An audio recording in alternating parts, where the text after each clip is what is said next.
Welcome to MD Online Classes.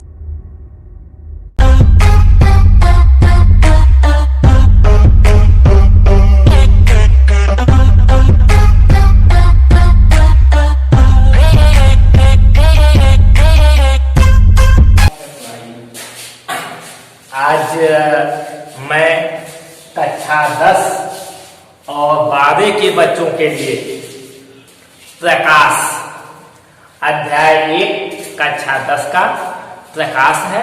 आज मैं प्रकाश का एक वीडियो बच्चों को दे रहा हूं। इस वीडियो में प्रकाश क्या है, प्रकाश के कौन कौन गुण हैं, प्रकाश किस रूप में चलता है, ये सारी चीजें आपको बताई जाएगी। तो आज का सिलेबस है अध्याय 1 प्रकाश। इसके अंतर्गत परावर्तन तथा अपवर्तन। तो हम प्रकाश देखें, प्रकाश लाइट,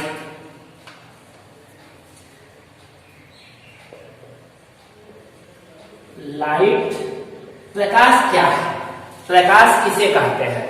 तो सामान्य अवयव में हम समझें कि प्रकाश जो अंधेरे में हमें उजाला देता है वह प्रकाश कहलाता है।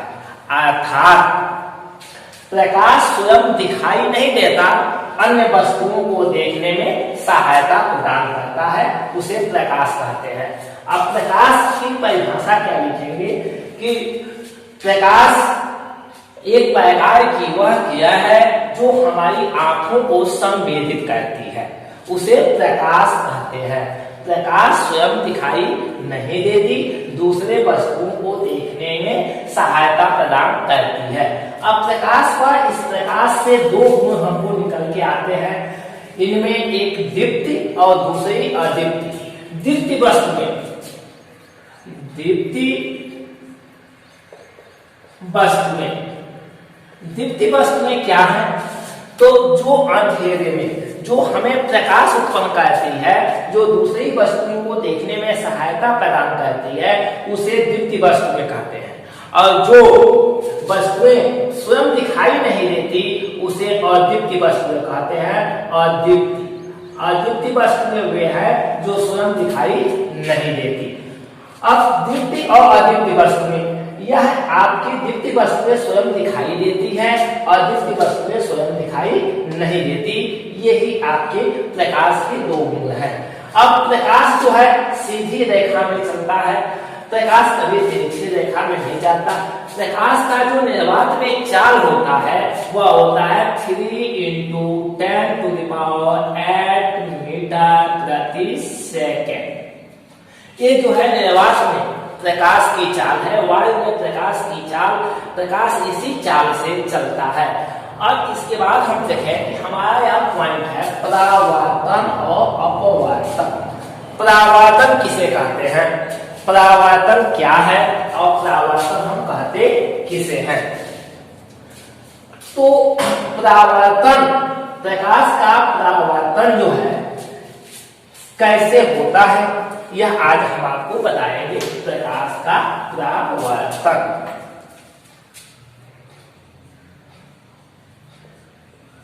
प्रकाश का परावर्तन।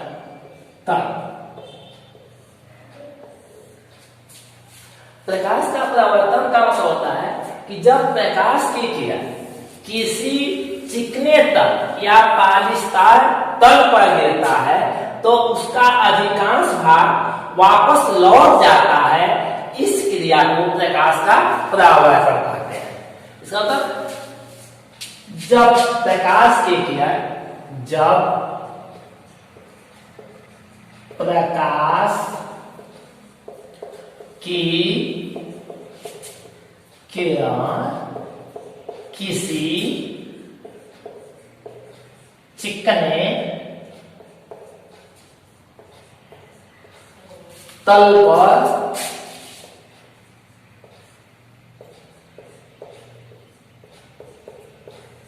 गिरता है तो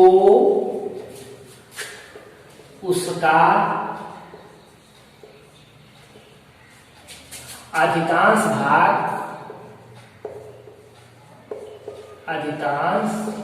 भाग वापस उसी मार्ग में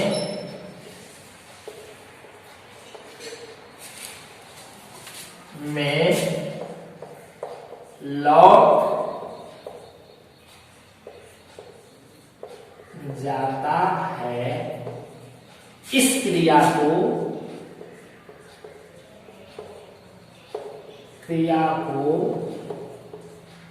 प्रकाश का परावर्तन कहते हैं। देखो, प्रकाश का परावर्तन, जब प्रकाश की किरण किसी चिकने तल पर गिरता है तो उसका अधिकांश भाग वापस उसी मार्ग में लौट जाता है। इस क्रिया को प्रकाश का परावर्तन कहते हैं। प्रकाश का परावर्तन हो गया। अब इस परिभाषा को आप लिख लीजिए कि जब प्रकाश की किरण किसी चिकने तल पर गिरता है तो उसका अधिकांश भाग वापस उसी मार्ग में लौट जाता है। इस क्रिया को प्रकाश का परावर्तन कहते हैं। अब परावर्तन का नियम, परावर्तन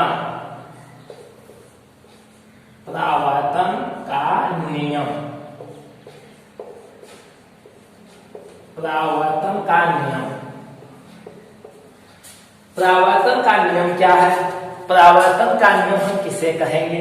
तो यह हमारा जो है एक समतल दर्पण है। इसकी एक हिस्से पर कलई की गई है, एक पृष्ठ पर कलई की गई है। ये हो गया कलई, समतल दर्पण।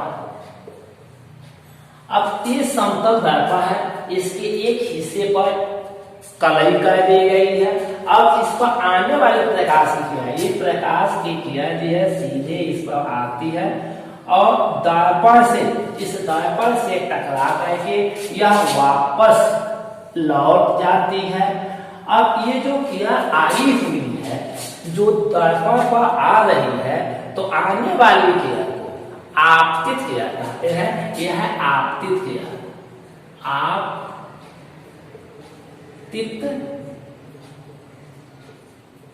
किरण, ये आपतित किरण है। और ये किरण जो है पुनः दर्पण से टकरा करके वापस उसी भाग में लौट जा रही है। इसे कहते हैं परावर्तित किरण, परावर्तित किरण या परावर्तित किरण है। तो ये आपतित किरण हो गया, यह परावर्तित किरण हो गया। और ये जो है आपका ए, इसको ए मान लिए, यह बी मान लिए। यहाँ पर यह सी है, इस पर एक आपतन बिंदु है या इसी आपतन बिंदु से इस पर अभिलंब डाल दिया गया। यह आपका अभिलंब हो गया, अभिलंब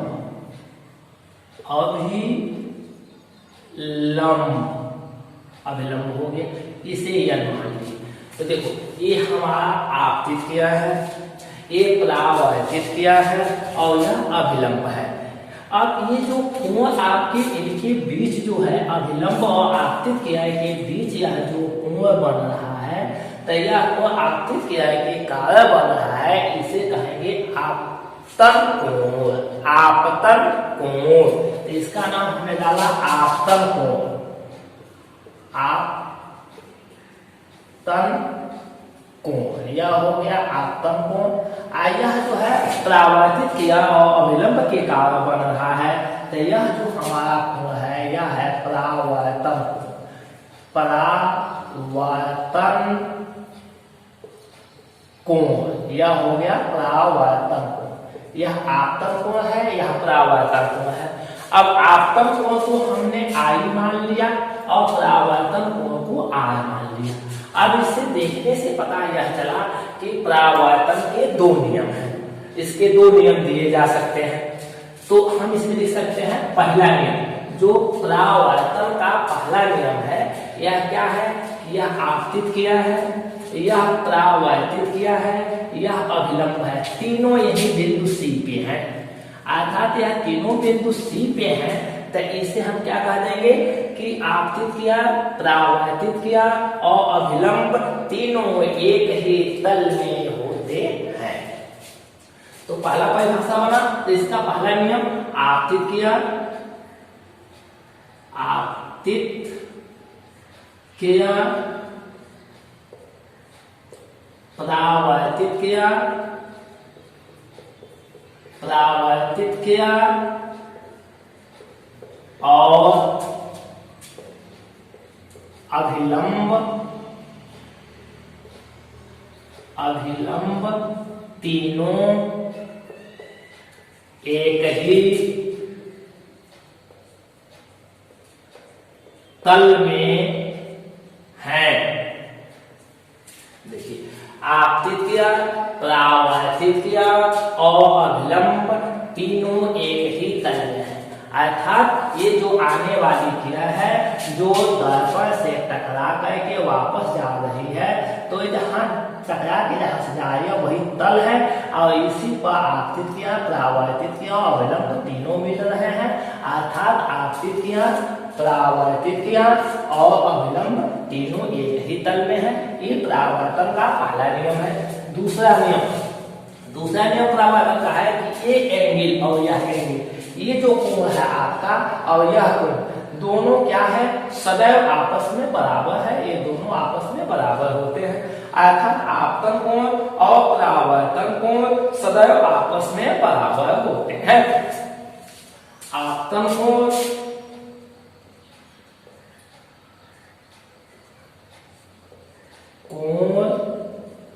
और परावर्तन कोण सदैव आपस में बराबर होते हैं। देखिए, आपतन कोण और परावर्तन कोण सदैव आपस में बराबर होते हैं। यही परावर्तन के दो नियम हैं, यही परावर्तन के दो नियम हैं। तो इसे बच्चों याद कर लो कि आपतित क्रिया, परावर्तित क्रिया और अभिलंब तीनों एक ही तल में होते हैं। आपतन कोण और परावर्तन कोण सदैव आपस में बराबर होता है, अर्थात I = R।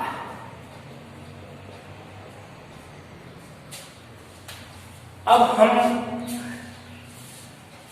दर्पण में चलेंगे, तो दर्पण में हम गोली दर्पण को लेके चलेंगे कि गोली दर्पण क्या है और गोली दर्पण हम कैसे बनाएंगे, दर्पण क्या है, इसमें आपको हम ले चल रहे हैं।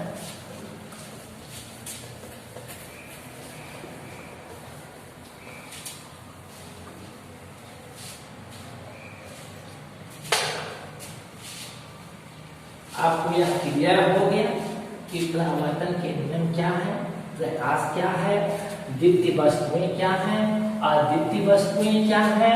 अब हम देखेंगे कि गोली दर्पण क्या है, गोली दर्पण के कौन से गुण हैं। तो हम पढ़ेंगे गोली दर्पण। गोली दर्पण, गोली दर्पण क्या है?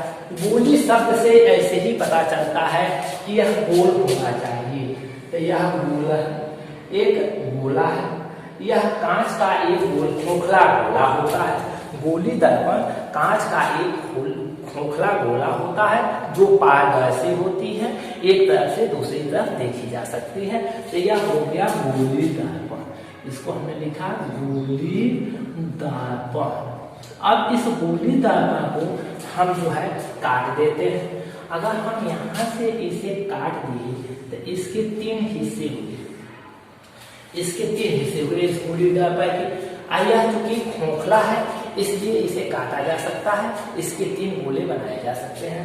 तो ये जो आपका बना, यह नंबर 1 पर हुआ, ये नंबर 2 पर हुआ और ये नंबर 3 पर।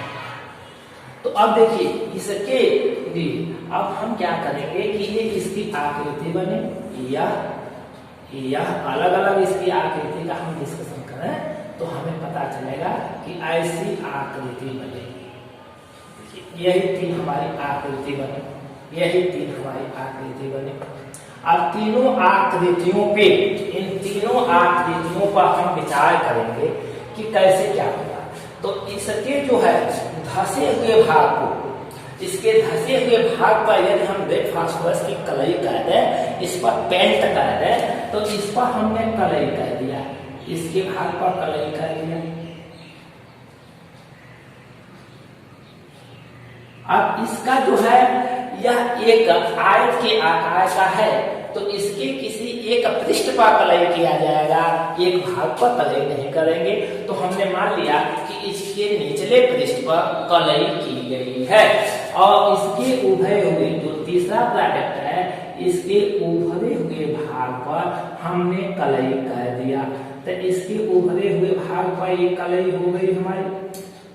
अब देखिए ये जो हमारा बना, यह जो है इसके धसे हुए भाग पर कलई है, इसलिए यह होगा उत्तल दर्पण। यह हो गया उत्तल दर्पण।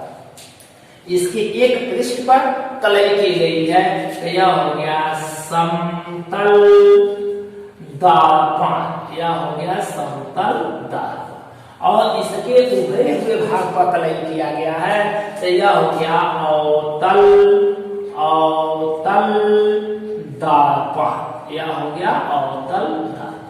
तो तीन दर्पण तीन प्रकार के हुए, एक उत्तल दर्पण, दूसरा समतल दर्पण और तीसरा अवतल दर्पण। इसके यही दो मुख्य हैं, उत्तल दर्पण और अवतल दर्पण। यह इसके दो मुख्य भाग हैं, एक उत्तल दर्पण और दूसरा अवतल दर्पण।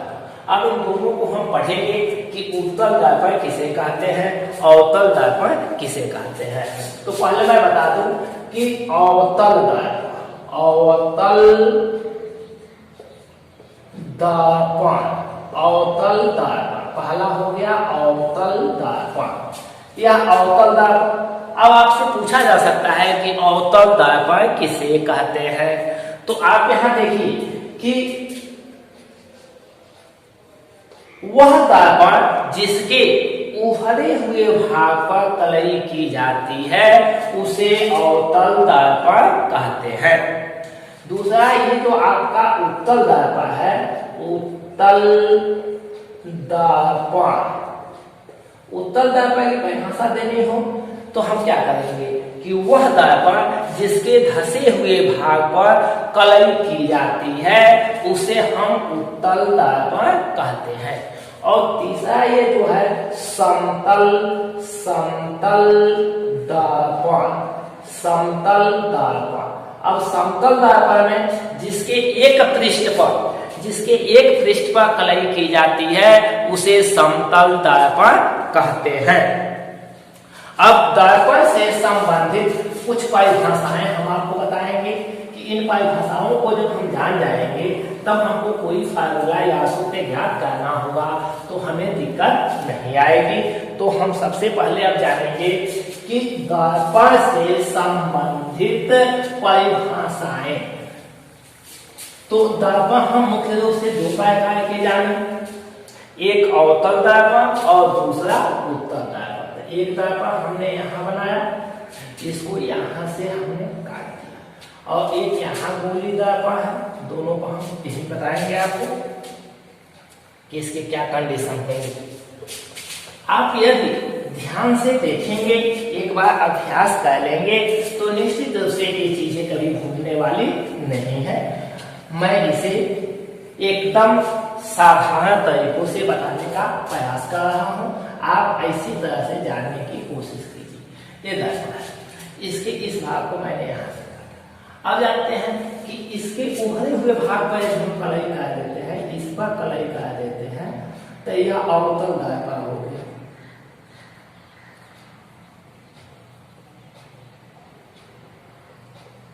यह है अवतल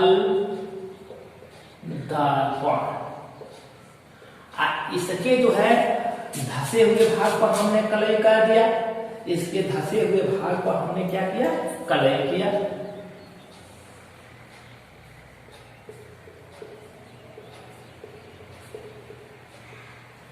ये हो गया उत्तल दर्पण, उत्तल दर्पण। अब दोनों दर्पण हमारे मिल गया, अवतल दर्पण, उत्तल दर्पण। अब अवतल दर्पण में उभरे हुए भाग पर कलई की गई है और उत्तल दर्पण में धसे हुए भाग पर कलई की गई है। अब यह जो है इसका जो सेंटर पॉइंट है, यह केंद्र है, इस पर हमने एक जो है एक्स लिख दिया। यह जहां काटता है इसको P मान लिया, पोल, ये हमारा C हो गया। यहां भी वही काम हमने किया कि ये हमारा P हो गया और ये जो है आपका हिस्सा C हो गया। अब देखिए ये जो हमारा कटा हुआ ये जो भाग है, इसको हम लेते हैं कि ये ऊपर का जो ये हिस्सा है यह है कलई, कलई, और कलई की गई है, उभरा हुआ भाग है, और यह है धसा भाग। अंदर का भाग, अंदर का भाग होता परावर्तक भाग, यह जो परावर्तक भाग नहीं है। अब इससे संबंधित हमको कुछ परिभाषाएं देनी है कि इनकी परिभाषाएं हम कैसे देंगे। तो यहाँ पर U से कुछ दूरी पर इधर एक आपका फोकस है, यह F फोकस है, और यहाँ पर आपका बकायदा कहते हैं कि आगे यहाँ पर एक फोकस आपको कहीं मान लिया गया, यहाँ फोकस मान लिया गया। अब देखिए यहाँ से परिभाषा देना है, तो कुछ परिभाषाएं हम सबसे पहले जो हमारी परिभाषा है वह नंबर 1 हम क्या दे सकते हैं कि यह जो है पोल, ध्रुव क्या है, ध्रुव, तो इसको लिख सकते हैं पहले ध्रुव, ध्रुव की परिभाषा देखो पोल, पोल, पोल की परिभाषा हम देखें तो क्या दे सकते हैं, या देखा जो P है वही पोल है, इसी की परिभाषा हमको देना है। कैसे देंगे, तो ये आपका जो कटा हुआ हिस्सा है यहाँ से, यह क्या है, जो अवतल दर्पण है या उत्तल दर्पण है, दर्पण के कटे हुए दर्पण के मध्य भाग को क्या कहते हैं, ध्रुव कहते हैं। तो हम लिख सकते हैं कि दर्पण के मध्य भाग को ध्रुव कहते हैं। इसे P से निरूपित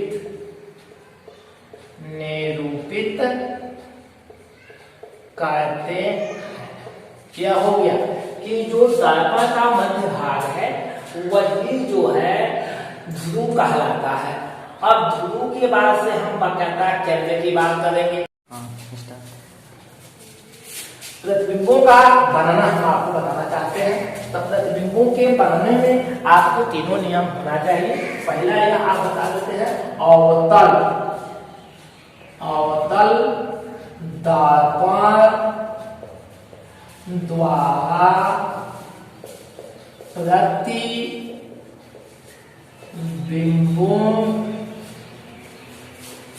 का बनना। अब बनना, अब इसके कई प्रतिबिंब इसके द्वारा हम बना सकते हैं। तो अब 5-6 प्रतिबिंब हम बनाते हैं, इसको एक एक करके मैं बता रहा हूं। पहला जो है कंडीशन कि जब वस्तु अनंत पर हो, जब वस्तु अनंत पर हो। अब देखिए क्या हमको प्रतिबिंब बनाना है कि एक तो हमने पहले ही ऊपर लिख दिया है कि अवतल दर्पण द्वारा प्रतिबिंबों का बनना। इसका मतलब यह हुआ कि इसमें अवतल दर्पण तो हमको मिलेगा, तो हमने एक तो अवतल दर्पण ले लिया। अब इस अवतल दर्पण का हम जानते हैं कि अवतल दर्पण के उभरे हुए भाग पर कलई की जाती है, तो हमने इसके उभरे हुए भाग पर कलई कर दिया। अवतल दर्पण के उभरे हुए भाग पर हमने कलई कर दी और इसका नाम दे दिया दर्पण का M1 M2, अर्थात M1 M2 एक अवतल दर्पण है और इसका मुख्य अक्ष हमने ले लिया, यह इसका मुख्य अक्ष है, मुख्य अक्ष। इसका मध्य भाग इसका ध्रुव है और ये आपका फोकस F है और यह वक्रता केंद्र, यहाँ फोकस F है, यहाँ वक्रता केंद्र C है। अब आगे जो है यहाँ अनंत है, आगे कहीं जो है इंफिनिटी है, अनंत है यहाँ।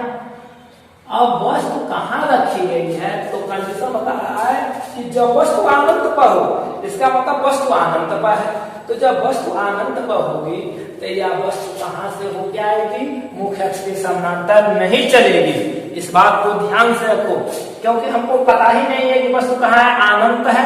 अनंत का मतलब यह होता है कि जिसका अंत न हो, अर्थात वह ज्ञात न हो। तो इस स्थिति में आने वाली प्रकाश की किरण फोकस से होकर आएगी, तो इससे आने वाली प्रकाश की किरण फोकस से होकर आएगी, अनंत से। तो जब फोकस से जो पैदा आती है वह क्या करती है, तो मुख्य अक्ष के समानांतर हो जाती है। तो अभी हमने पहला नियम पढ़ा है कि दूसरा नियम कि मुख्य फोकस से आने वाली प्रकाश किरण परावर्तन के पश्चात मुख्य अक्ष के समानांतर हो जाती है, तो ये समानांतर हो गई।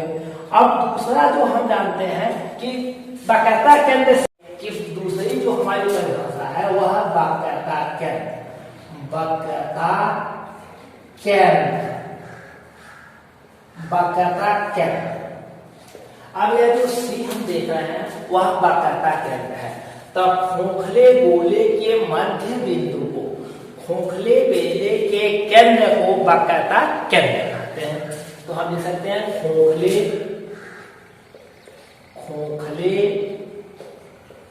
गोले के मध्य बिंदु पुष्ट में केंद्र को वक्रता केंद्र कहते हैं, वक्रता केंद्र हो गया। अब हम जो है फोकस किसे कहते हैं, फोकस किसे कहते हैं, फोकस बिंदु किसे कहते हैं, मुख्य अक्ष किसे कहते हैं, दर्पण किसे कहते हैं। तो अब परिभाषा देखिए हमारी, यहां से हम परिभाषा देंगे कि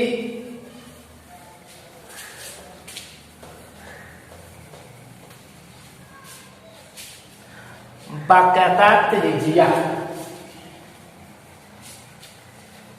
वक्रता त्रिज्या, वक्रता त्रिज्या, वक्रता त्रिज्या क्या है, तो वक्रता केंद्र और ध्रुव को मिलाने वाली रेखा वक्रता त्रिज्या कहलाती है। अर्थात वक्रता केंद्र से और ध्रुव के बीच की दूरी को वक्रता त्रिज्या कहते हैं। तो वक्रता त्रिज्या की हम लिखेंगे कि दर्पण के केंद्र से ध्रुव के बीच की दूरी को वक्रता त्रिज्या कहते हैं। दर्पण के ध्रुव से और वक्रता केंद्र के बीच की जो दूरी होती है उसे वक्रता त्रिज्या कहते हैं। इसे स्मॉल आर से निरूपित करते हैं, निरूपित करते हैं, स्मॉल आर से इसे निरूपित करते हैं। अब फोकस क्या है, चौथा फोकस, फोकस, फोकस क्या है, तो फोकस के लिए दोनों गतिविधियां हैं। यहां जो है हमने अवतल दर्पण लिया और यहां जो है हमने उत्तरदायित्व लिया, इसके उभरे हुए भाग पर हमने कलई कर दिया,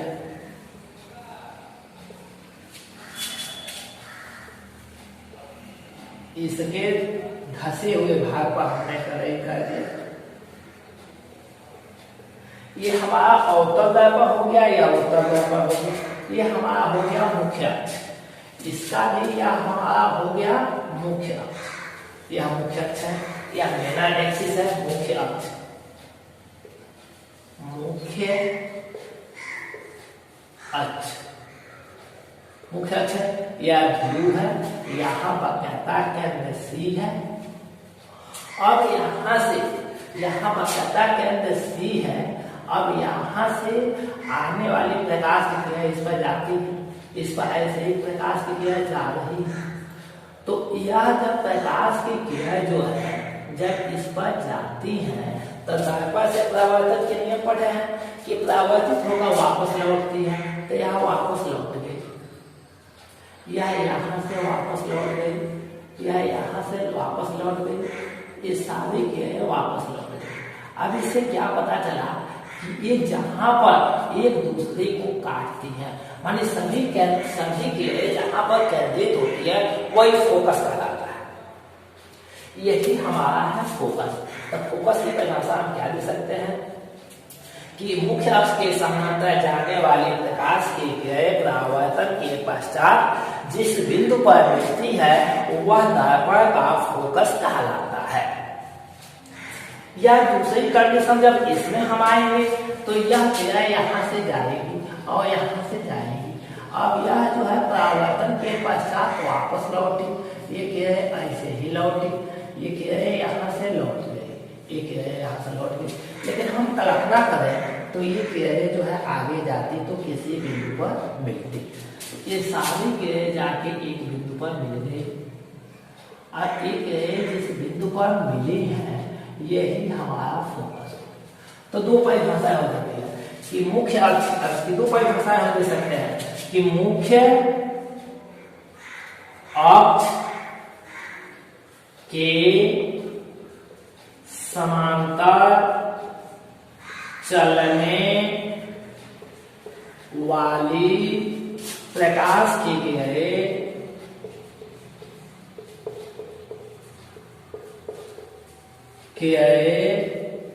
परावर्तन के पश्चात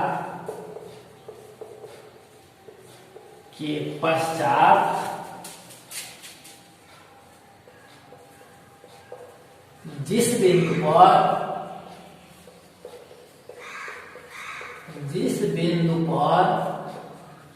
वास्तव में मिलती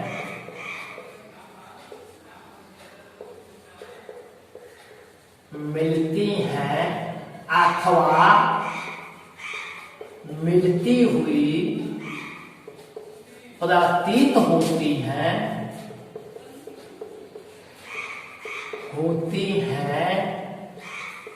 उसे मुख्य फोकस कहते हैं।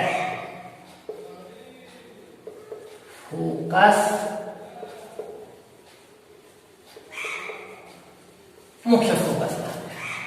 तो देखिए ये आपका क्रिया है, इससे आप देखेंगे कि मुख्य अक्ष के समानांतर चलने वाली प्रकाश की किरणें परावर्तन के पश्चात जिस बिंदु पर वास्तव में मिलती हैं या मिलती हुई प्रतीत होती हैं उसी बिंदु को हम मुख्य फोकस कहते हैं। अब फोकस मुख्य फोकस दूरी हम किसे कहते हैं? फोकस दूरी है क्या चीज?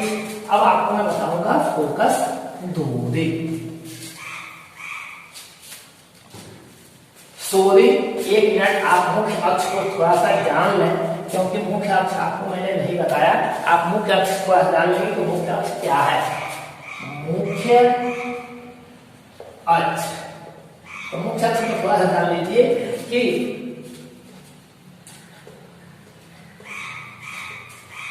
ध्रुव और वक्रता केंद्र को मिलाने वाली रेखा मुख्य अक्ष कहलाती है। ध्रुव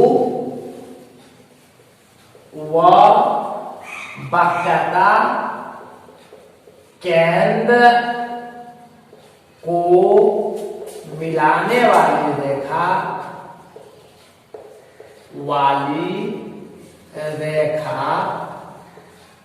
मुख्य अक्ष कहलाती है। मुख्य अक्ष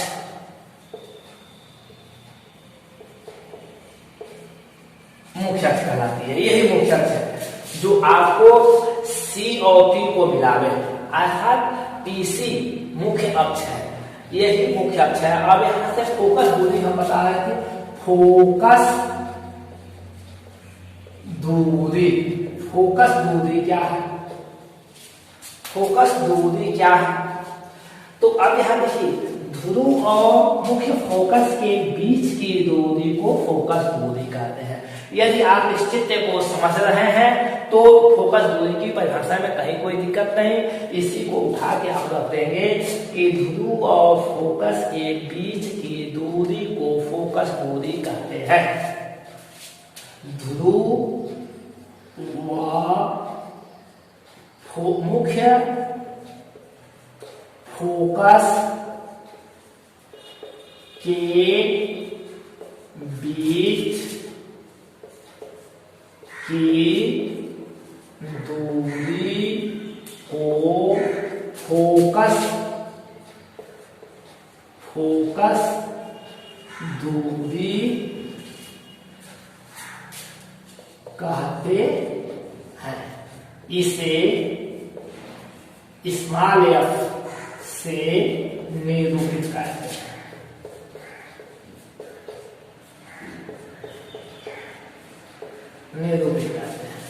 अब दर्पण का द्वारक, दर्पण का द्वारक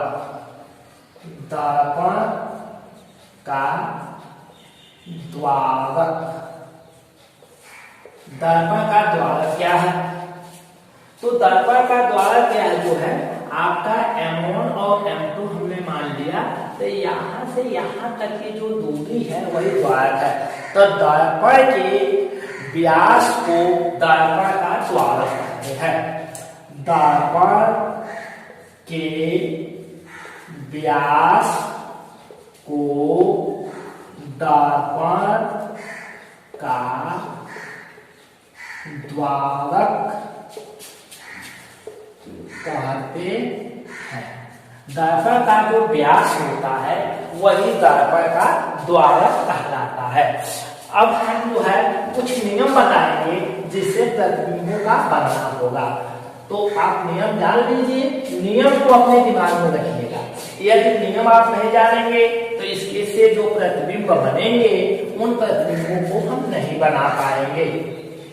अधिकांशतः हम लोग देखते हैं कि कुछ बच्चे जो है क्या कहते हैं, जैसे ही हम लोग फिगर बनाते हैं या प्रतिबिंब का बनना जैसे ही हम लोग दिखाते हैं वैसे ही देखता है कि वह खींच देते हैं कि ऐसे ऐसे खींचा गया है, जबकि वो कंडीशन नहीं है, इसको देख के नहीं खींचने हैं। इस पर जो है कुछ नियम है, उन नियमों का पालन करना है। तब प्रतिबिंब बनाने के नियम हम आपको बताएंगे। प्रतिबिंब बनाने के नियम, प्रतिबिंब बनाने के नियम। अब प्रतिबिंब बनाने के 3 नियम हैं। इन 3 नियम को भली भांति जान लीजिए। पहला नियम जो है यह देखिए, यह हमारा दर्पण है। अब दर्पण के उभरे हुए भाग पर हमने कलई कर दिया। दर्पण के इस भाग को हमने M1 और M2 मान लिया। यह M1 है और यह M2 है। अब इसका ये जो है मुख्य अक्ष है, ये हो गया मुख्य अक्ष।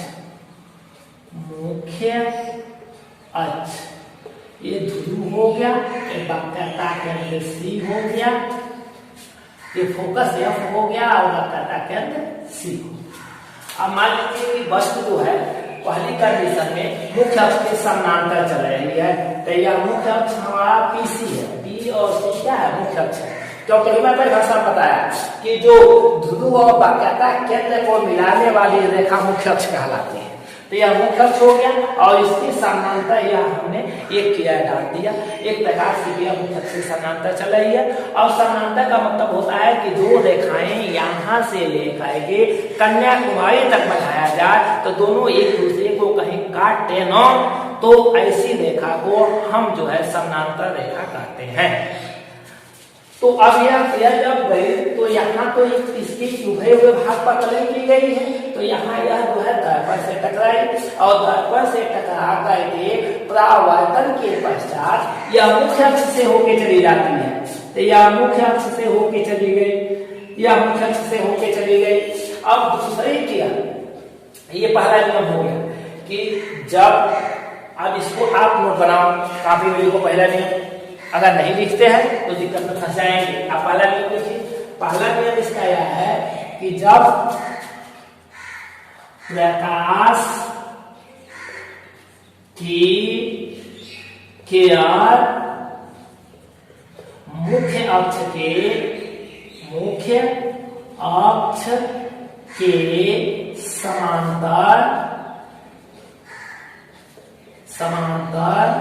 चलती है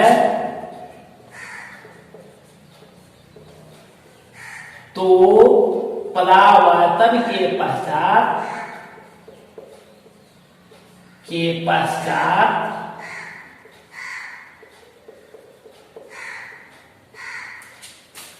मुख्य फोकस से होके जाती है, मुख्य फोकस से होकर जाती है। तो पहला नियम है कि जब प्रकाश की किरण मुख्य अक्ष के समानांतर चलती है तो परावर्तन के पश्चात मुख्य फोकस से होकर जाती है।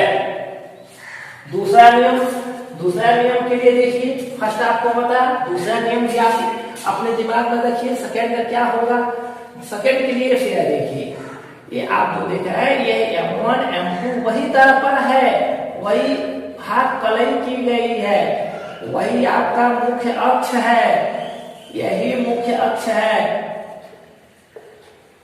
मुख्य अक्ष यही ध्रुव है, यही आपका फोकस है, यही वक्रता केंद्र है।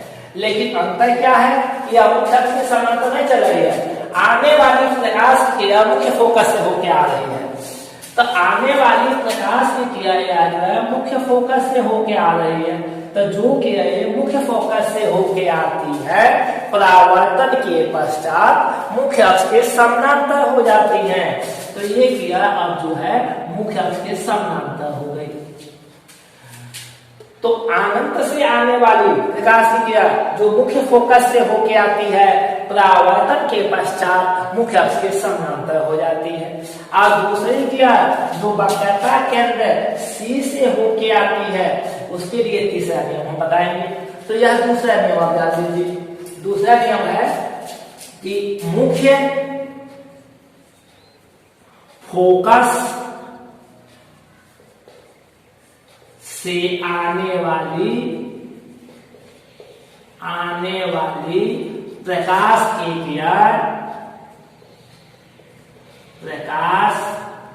की किरण परावर्तन के पश्चात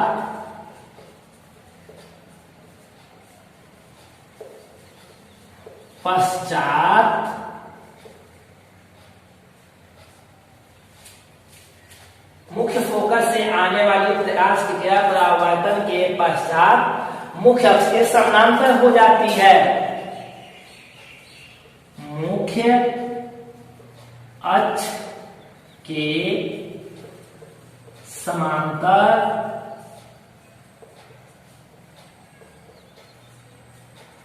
हो जाती है।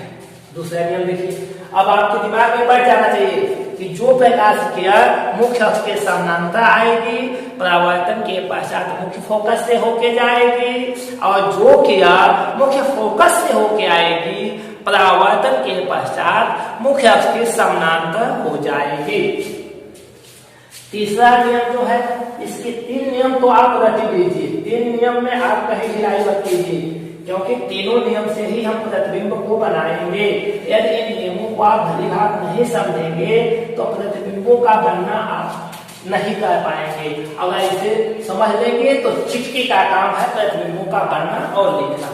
जब प्रकाश की किरण वक्रता केंद्र C से होके आएगी, जब वक्रता केंद्र C से होके आएगी तो परावर्तन के पश्चात उसी मार्ग में वापस लौट जाएगी। तीसरा नियम ये है कि जब प्रकाश की किरण वक्रता केंद्र C से होके आएगी, परावर्तन के पश्चात उसी मार्ग में वापस लौट जाएगी। तो तीसरा नियम आप नोट कीजिए, जब प्रकाश की किरण वक्रता केंद्र C से होकर जाएगी तो परावर्तन के पश्चात उसी मार्ग